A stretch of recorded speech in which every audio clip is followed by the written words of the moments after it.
జోగి రమేష్ కోడలు మేఘన, జోగి మేఘనకు సంబంధించి వివాదంలో మరొకసారి వివాదానికి సంబంధించి ఈరోజు ఆవిడ ఒక మీడియా సమావేశం నిర్వహించారు. అందులో చాలా కీలకమైనటువంటి పాయింట్స్ ఆవిడ మాట్లాడారు అంటారు. పెళ్ళయి ఎన్నో ఆశలతో అడుగుపెట్టాను.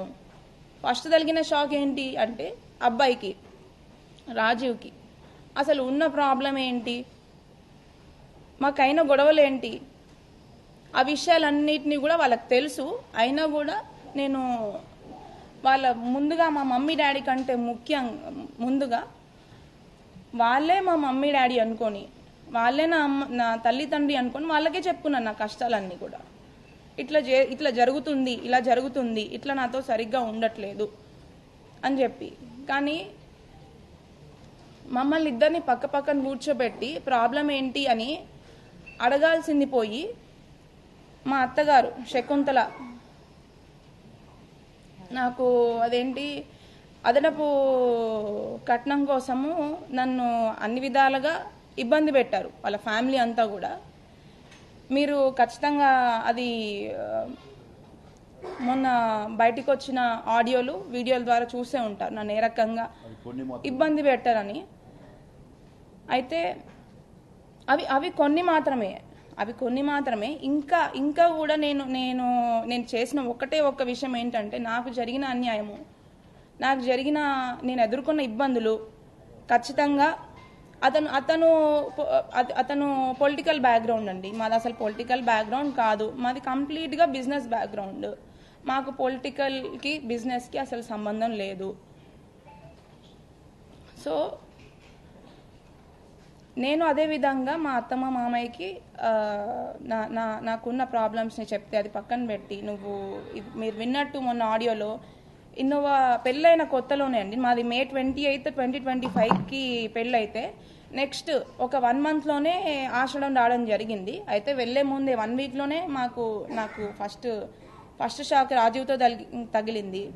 దాని తర్వాత ఇప్పుడు అది వెళ్ళి వాళ్ళకి చెప్పితే అదనపు కట్నము డబ్బులు తీసుకొని వస్తే నువ్వు హ్యాపీగా ఉంటావు, అతనికి ఇంకా మీరు విన్నట్టు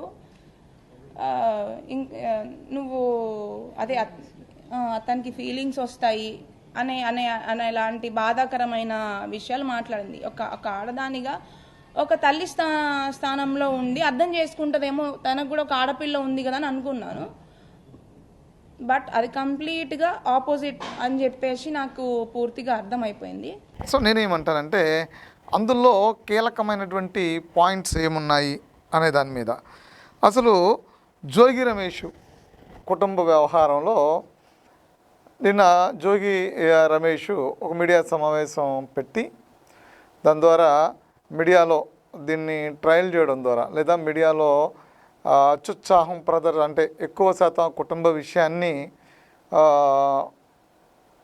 వార్తల రూపంలో ప్రచారం చేయడంతో పెద్ద ఎత్తున మీడియా సంస్థలు బ్రతికేయండి అనేటువంటి అంశాన్ని ప్రస్తావించారు.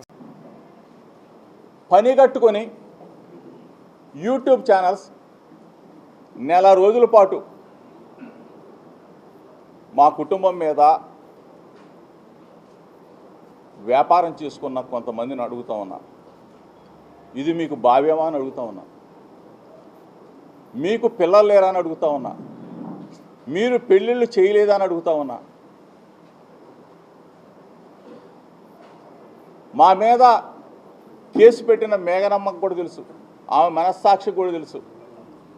తండ్రిలాగా ఏ విధంగా చూసుకున్నానో, తల్లిలాగా నా భార్య ఏ విధంగా లాలనగా చూసుకుందో, నా కూతురికి గోరుముద్దలు పెట్టినట్టు ఏ విధంగా గోరుముద్దలు తినిపించిందో ఆమె మనస్సాక్షి కూడా తెలుసు. సేమ్ టైము మేఘన మరొకసారి ఈరోజు ఆవిడ మీడియా సమావేశం నిర్వహించింది. దాని ద్వారా మరి అంటే ఆ మీడియా సమావేశం నిర్వహించి జోగి రమేష్ నిన్న మాట్లాడిన వాటికి కౌంటర్గా ఆవిడ రెస్పాండ్ అవుతూ, అంటే ఆయన మాట్లాడిన అంశాలకి ఈవిడ రెస్పాండ్ అవుతూ మాట్లాడింది. నాకు ఇక్కడ అర్థం కాని పాయింట్ ఏంటి అంటే, మన దేశంలో సామాజికంగా సమస్యలు చాలా ఎక్కువ ఉన్నాయి. కులాలకి, మతాలకి, ప్రాంతాలకి సంబంధించినటువంటి అంశాలలో కేసులు పెట్టుకోవడాలు, కొట్టుకోవడాలు, తిట్టుకోవడాలు లాంటివి ఉన్నాయి. తర్వాత రాజకీయ నాయకులు, సెలబ్రిటీల విషయాల్లో, వాళ్ళ వ్యక్తిగత విషయాల్లోనే ఆ అత్యుత్సాహం కూడా కనిపిస్తూ ఉంటుంది. సరే, ఈ మీడియాలో వచ్చేటువంటి కథనాలకి రెస్పాండ్ అయ్యి వీళ్ళు మీడియా సమావేశం నిర్వహించి వాళ్ళ గురించి వ్యతిరేకంగా మాట్లాడిన వాళ్ళని తిడుతూ ఉంటున్నారు. సరే, ఇది ఇలా ఉంటే ఇంకో అంశం ఏంటి అంటే, ఇప్పుడు ఎవరైతే మీడియాతో మాట్లాడినటువంటి మేఘన అనొక జోగి రమేష్ కోడలు ఎవరైతే ఉన్నారో అది ఆవిడ వ్యక్తిగత విషయం. మీడియా దాకా వచ్చి మాట్లాడేంత గొప్ప విషయం అందులో ఏముందనేది నాకైతే అర్థం కాదు. అంటే ఇప్పుడు వరకు ఈ దేశంలో ఏ ఆడపిల్లకి జరిగినటువంటి అన్యాయం మొట్టమొదటిసారిగా ఈవిడికే జరిగిందా? ఇప్పటి వరకు ఇలాంటి గృహహింస కేసులు ఎన్సీఆర్బీ లెక్కల్లోకి మనం వెళ్ళి చూస్తే కొన్ని లక్షల కేసులు నమోదవుతూ ఉంటాయి. ఇది గృహహింసానికి సంబంధించినటువంటి కేసులు.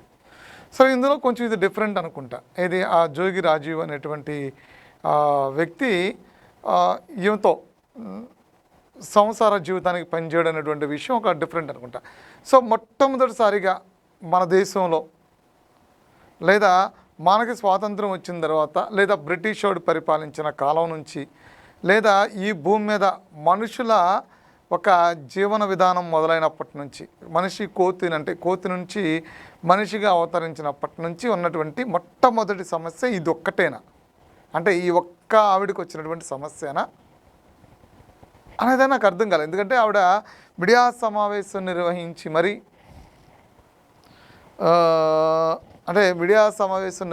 మరి ఈ విషయాన్ని ఇంత డీటెయిల్డ్గా మాట్లాడాలనుకున్నా లేదా మీడియాలో వీళ్ళ గురించి ఇంత డీటెయిల్డ్గా న్యూస్ ప్రజెంట్ చేయాలన్నా, అదేవిధంగా వాళ్ళు ఈ జోగి రమేష్ అనేటువంటి అతను ఇంత డీటెయిల్డ్గా మీడియా సమావేశం పెట్టి అందరూ వాళ్ళ కుటుంబంలో జరిగినటువంటి సంఘటన ద్వారా బ్రతుకుతుంది మీడియా అంతా అని చెప్పాలన్నా, నాకు తెలిసి ఈ భూమి మీద మనిషి జీవనం స్టార్ట్ అయిన తర్వాత మొట్టమొదటిసారిగా ఈ మహిళ అంటే ఈ మేఘన్ అనే ఆవిడకి జరిగిందా? కోర్టులో అంటే ఎన్సీఆర్బీలో ఎక్కడ ఎంతవరకు ఇలాంటి క్రైము అంటే ఎప్పుడూ జరగలేదా? అసలు లేవా? కేసులు లేవా? అసలు కోర్టులో డోరీ హరాస్మెంట్లు, గృహహింసలకు సంబంధించినటువంటి ఫిర్యాదులు ఇంతవరకు నమోదు కాలేదా? నమోదయ్యాయి. కానీ ఏంటంటే మీడియా వెంటబడుతున్న కొద్దీ కూడా అసలు ఇది బయటే జరిగిపోద్దా? అంటే ఓవరాల్గా నాకున్న డౌట్స్ అడుగుతున్నా. అంటే ఇప్పుడు మీడియా సమావేశాల ద్వారా ఈవిడ పెట్టినటువంటి కేసులో న్యాయం జరిగిపోతుందా? మీడియా సమావేశాల్లో ఈవిడ వచ్చి మాట్లాడేటువంటి అన్నీ కోర్టులో సాక్ష్యాలుగా నిరూపితం అయిపోతాయా? అదేవిధంగా జోగి రమేష్కి అలాగే అయిపోతాయా అనేది చాలా డౌట్స్ ఉన్నాయి. పోతే ఇది ఎవరిది ఓవర్ యాక్షన్? ఒకటి వీళ్ళంట పడుతున్నటువంటి తెలుగు మీడియాది కొంత ఓవర్ యాక్షన్ అయితే, జోగి రమేష్ది ఆ కుటుంబ వ్యవహారం, మాది కుటుంబ వ్యవహారం అని చెప్తూనే ఆ కుటుంబ వ్యవహారాన్ని రోడ్డు మీద తెచ్చుకోవడంలో మరో ఓవర్ యాక్షను. అసలు ఆ లోపల జరుగుతున్నటువంటి వీడియోలు, ఆడియోలు అన్నీ బయటికి ఇస్తూ మేఘనా చేస్తున్నది అత్యంత పెద్ద ఓవర్ యాక్షన్. అసలు విచిత్రమైనటువంటి ఒక పొలిటికల్ ఇష్యూ కూడా కానటువంటి ఒక అంశం. అంటే ఎన్నో సమస్యలు ఉన్నటువంటి ఈ రాష్ట్రంలో, ఈ దేశంలో ఎక్కడో మంచినీళ్ళు లేవు, ఎల్ఈఓ ఎఫెక్ట్ చాలా పెద్దగా ఉంది, తాగునీరుకి ఇబ్బంది పడుతున్నాం అంటే వార్తలు చూసేటువంటి రోజులు పోయాయి అనుకుంటా. రైతుకి సాగునీరు లేదంటే పట్టించుకునే వాళ్ళు లేడనుకుంటా. అంటే ఈ సోషల్ మీడియాలోనే రైతును పట్టించుకోండి అంటారు, సోషల్ మీడియాలో ప్రభుత్వాలను తిడుతూ ఉంటారు, జంజీ ఉద్యమాలు అంటారు. మరో పక్క నుంచి చూస్తే ఇలాంటి సోషల్ మీడియా ప్లాట్ఫామ్స్ మీద ఇదిగో ఇలాంటి వార్తా కథనాలని చెవులు నిక్కర్చి కళ్ళు పెద్దవి చేసుకొని చూస్తూ ఉంటారు, వింటూ ఉంటారు. సో నాకు తెలిసినంతవరకు ఏంటంటే ఇదొక అనెసరీ, చాలా డస్ట్బిన్లో పడేసేటువంటి ఒక చిత్తు పేపర్, అంటే మనం టిఫిన్ తిన్న తర్వాత పడేసేటువంటి ఒక చిత్తు పేపర్ లాంటిదో, లేదంటే డస్ట్బిన్లో పాడేసే చిత్తు పేపర్ లాంటి ఒక విషయం జోగి రమేష్ ఫ్యామిలీ విషయం నాకు తెలిసినంతవరకు. సో ఆవిడ కూడా వచ్చి ఇది దేశంలో ఈ ఒక్కదానికే మొట్టమొదటి మహిళకి జరిగినటువంటి అన్యాయంగా ఈ అంశాన్ని ప్రస్తావించడం అనేది అది మరీ టూ మచ్. అంటే దేశంలో ఎన్నో సమస్యలు ఉన్నాయి, ఎందుకు ఇలా అంటే వీళ్ళ సమావేశాలు పెడుతుంటే మీడియా కూడా పాపం డిజిటల్లో ఏదో ఈ రేటింగ్ల కోసం వెంటబడి పరుగులెత్తి ఎవరు ముందు ఆ లైవ్ ఎక్స్క్లూజివ్ ఇస్తే అన్నట్టుగా కాదు. ఎక్స్క్లూజివ్ ఇవ్వడానికి చాలా సమస్యలు ఉన్నాయి. పాప వాటి మీద ఎక్స్క్లూజివ్ ఇచ్చేటువంటి పరిస్థితి మరి మీడియాకి లేదనుకుంటా. ఎందుకంటే పార్టీల వారిగా పనిచేయడానికి అతను ఒక రాజకీయ నాయకుడు, అందులోను ప్రజెంట్ అధికారంలో ఉన్నటువంటి వ్యక్తి కూడా కాదు, ఒక సీఎంఓ కాదు, గతంలో చేసినట్టు ఒక ఎమ్మెల్యే మంత్రిగా చేశాడు, ఒక 2 సంవత్సరాలు 2.5 సంవత్సరాలు మంత్రిగా చేసి, అది కూడా ఏదో పెద్ద ప్రభావవంతమైనటువంటి శాఖ కూడా కాదు, వచ్చిన శాఖకి మంత్రిగా చేశాడు.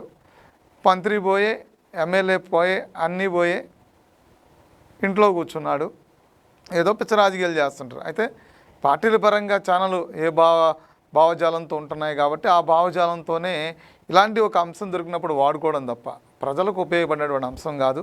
అసలు మేఘనా అనేటువంటి ఒక మహిళ వచ్చి ఒక మీడియా సమావేశం నిర్వహించి ఆ మీడియా సమావేశం ద్వారా ఏదో ఈ దేశానికి ఒక పెద్ద విపత్తు రాపోతుంది,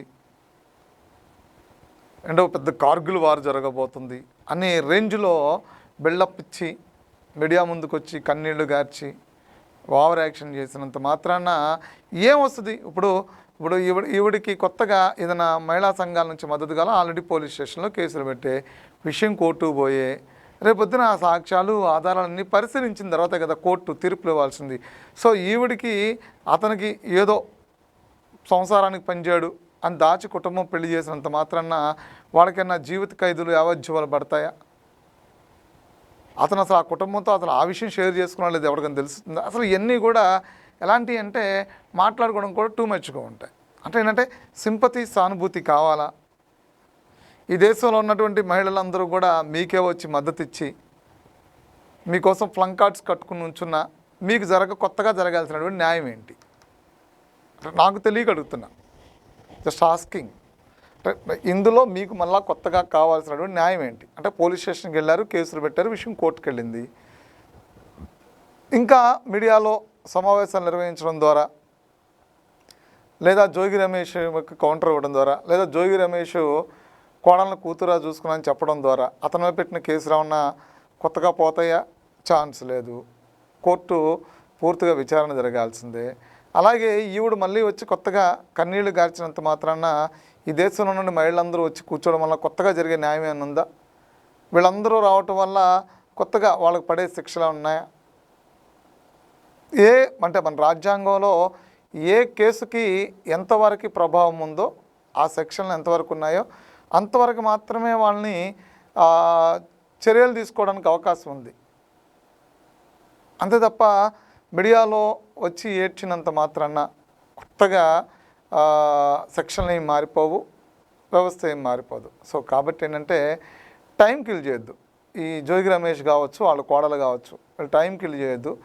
ఎలాగో తెలుగు మీడియాకి ఎలాగో మనం చెప్పలేం, ఎందుకంటే వాళ్ళకి రేటింగు, వ్యూవర్షిప్, హడావిడి, ప్రజా సమస్యలను ఎప్పుడో గాలి వదిలేశారు. కాబట్టి సమకాలిక సమాజంలో వాళ్ళకి కావాల్సినటువంటి సమస్యలు ఏంటో వాళ్ళకేం తెలియదు. కాబట్టి సో పార్టీల భావజాలంతో ఆ ముసుగులో బతికేస్తున్నారు. కాబట్టి వాళ్ళకి ఎలాగో చెప్పలేము.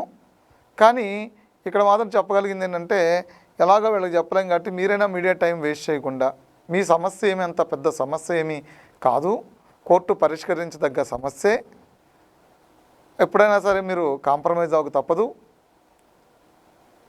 ఆటోమేటిక్గా మీరే భవిష్యత్తులో కాంప్రమైజ్ అవుతారు. మీరు వాళ్ళకి అన్ని ఇచ్చుంటే వాళ్ళ దగ్గర నుంచి తీసుకోవడానికి, లేదా వాళ్ళ దగ్గర నుంచి ఇంకేదన్నా అదనంగా తీసుకోవడానికి చేస్తున్నటువంటి ప్రయత్నాలు అయినప్పటికీ కూడా అవి కూడా కోర్టు ద్వారా పరిష్కారం చేసుకునేటువంటి అంశాలే. సో విషయం ఎంత పెద్దగా చేస్తే అంత పెద్దగా మాకు లాభం జరిగిద్ది అనేటువంటి ఒక భ్రమలో నుంచి బయటకు వచ్చేయాలి. సో లేదు అంటే కనుక ఇంటర్నల్గా దీని వెనకాల ఇంకేదన్నా ఉండాలి. ఏదైనప్పుడు కూడా దేశంలో ఈ ఒక్కదానికి మాత్రమే కొత్తగా జరిగినటువంటి అన్యాయం ఏమీ కాదు. చాలామంది మహిళలకి అనాది కాలంగా జరుగుతున్నటువంటి అన్యాయమే. పెట్రోల్ పోసి కోడలను తగలబెట్టి, గ్యాస్ లీక్ చేసి తగలబెట్టి, అలా అత్తలు తగలబెట్టి, మొగుళ్ళు చంపేసినటువంటి భార్యలను కూడా ఇవాళ చూస్తూ ఉన్నాం మనం. ఫ్రిడ్జ్లో పెడుతున్నారు, కుక్కర్లో బిడ్డేస్తున్నారు, కాలువలో పడేస్తున్నారు. భార్యలను చంపేస్తున్న భర్తలు కూడా చాలామంది చూస్తాం. ముక్కలు నరికేసి సూట్ కేసులు పెట్టి తీసుకెళ్ళిపోతాం. ఇలాంటివి చాలా చూస్తూ ఉన్నాం. వాళ్ళ కొత్త కాదు. సో దేశంలో మొట్టమొదటిసారిగా ఈవిడికి జరిగినటువంటి అన్యాయం ఏమీ కాదు. జస్ట్ అతను ఒక మాజీ పొలిటీషియన్ కాబట్టి ఇదో విషయం కొద్ది రోజులు హైప్గా కనిపించవచ్చేమో, కానీ ఇలాంటి విషయాలు ఇవాళ కొత్త ఏం కాదు. చూసే వాళ్ళని కొంత ఉపయోగపడేటువంటి సమాచారం ఏదన్నా ఉంటే దాన్ని సేకరించి తీసుకోండి. లేదంటే చూసేవాళ్ళు కూడా మీకు ఉపయోగపడుతున్న సమాచారం చూడండి. సో ఇలాంటి వేస్ట్ ఇష్యూస్ని పక్కకు పెట్టండి. ఇప్పుడే C23 ఛానల్ను సబ్స్క్రైబ్ చేయండి, నోటిఫికేషన్ బెల్ను ఆన్ చేసేసేయండి. C23 ఛానల్ని సబ్స్క్రైబ్ చేసుకోండి. C23 ఛానల్ని సబ్స్క్రైబ్ చేయండి.